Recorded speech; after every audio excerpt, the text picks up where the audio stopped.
Him. With both hands Anyuta smoothed down her black hair, opened the door into the porch, then from the porch into the snow-covered yard, and Myshlayevsky was standing unbelievably close to her.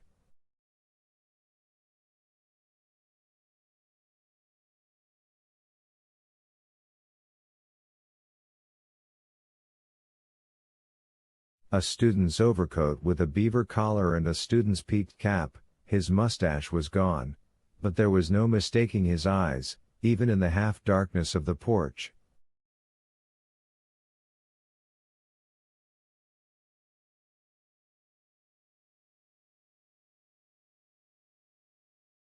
The right one flecked with green sparks, like a Ural's gemstone, and the left one dark and languorous.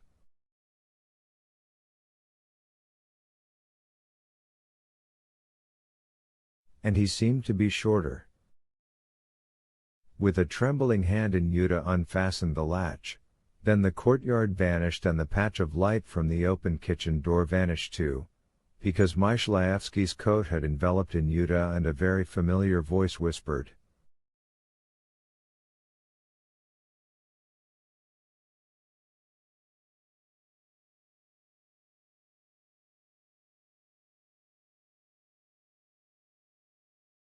"Hello, Anyuta.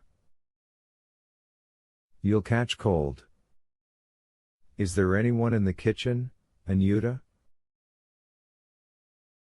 "No one," answered Anyuta, not knowing what she was saying, and also whispering for some reason.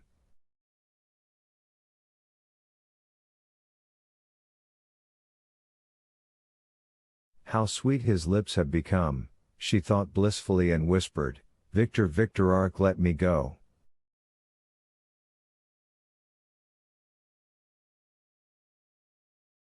"Elena." "What's Elena to do with it?"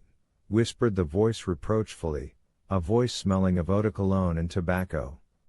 "What's the matter with you, Anyuta?"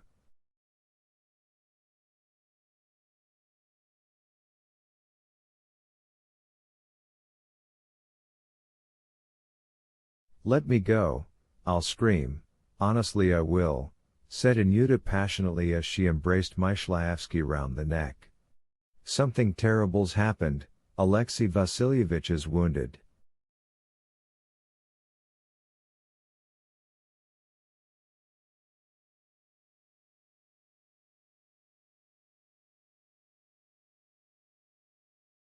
The boa constrictor instantly released her.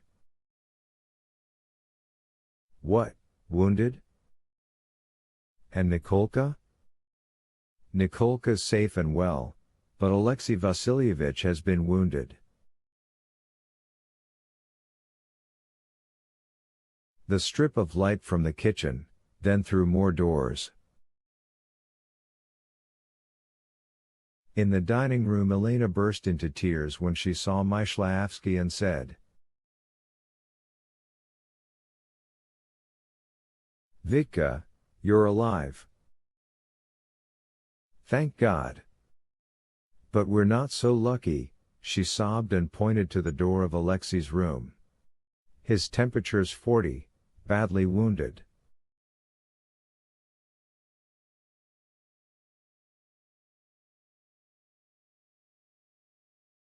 "Holy Mother," said Myshlayevsky, pushing his cap to the back of his head. "How did he get caught?"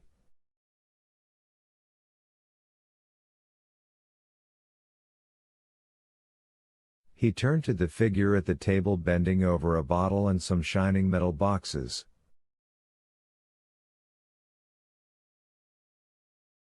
"Are you a doctor, may I ask?" "No, unfortunately," answered a sad, muffled voice. "Allow me to introduce myself, Larian Serzhansky. Hash."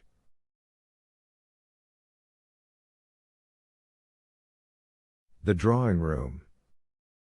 The door into the lobby was shut and the portiere drawn to prevent the noise and the sound of voices from reaching Alexei.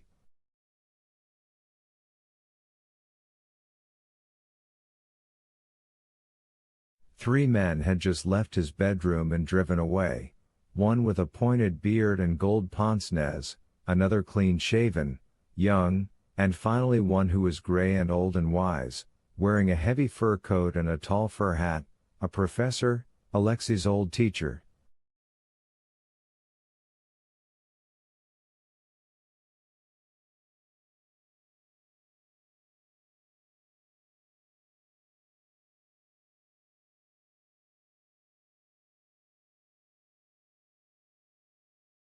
Elena had seen them out, her face stony.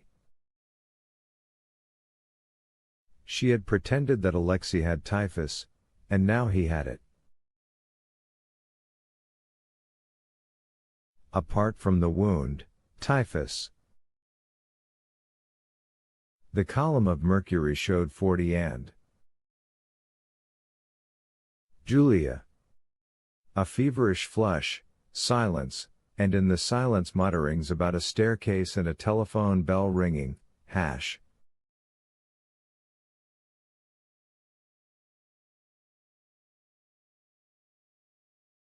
Good day, sir, Myshlayevsky whispered maliciously in Ukrainian, straddling his legs wide.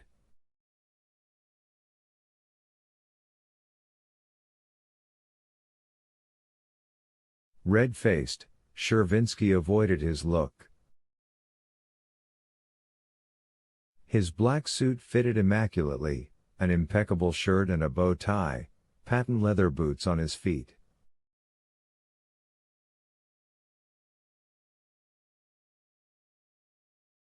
Artiste of Kramsky's opera studio. There was a new identity card in his pocket to prove it. Why aren't you wearing epaulettes, sir? Myshlayevsky went on.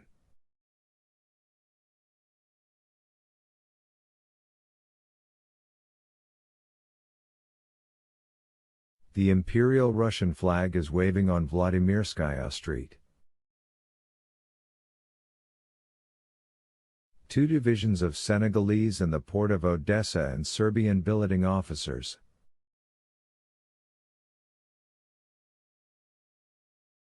Go to the Ukraine, gentlemen, and raise your regiments, remember all that, Chervinsky? Why, you mother.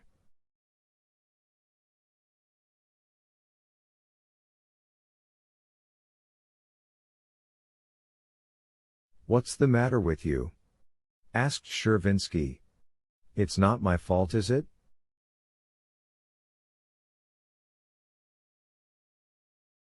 What did I have to do with it? I was nearly shot myself.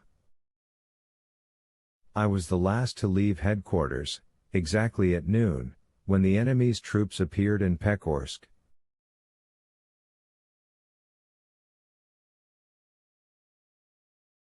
You are a hero, said Myshlayevsky, but I hope that His Excellency, the Commander-in-Chief, managed to get away sooner.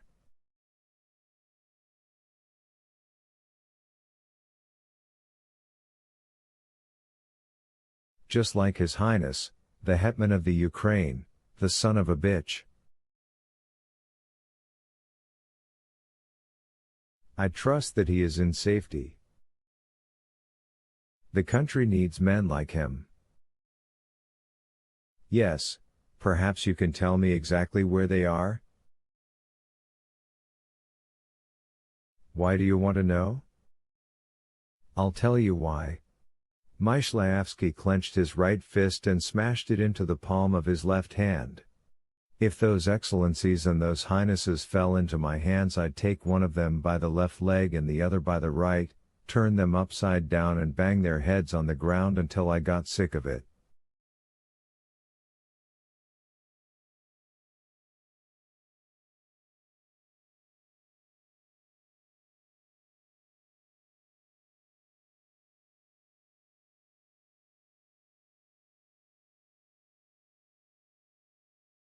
And the rest of your bunch of punks at headquarters ought to be drowned in the lavatory.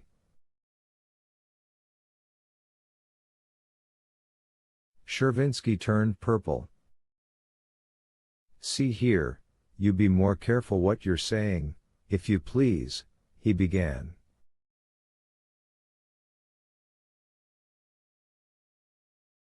Don't forget that the hetman abandoned his headquarters staff too.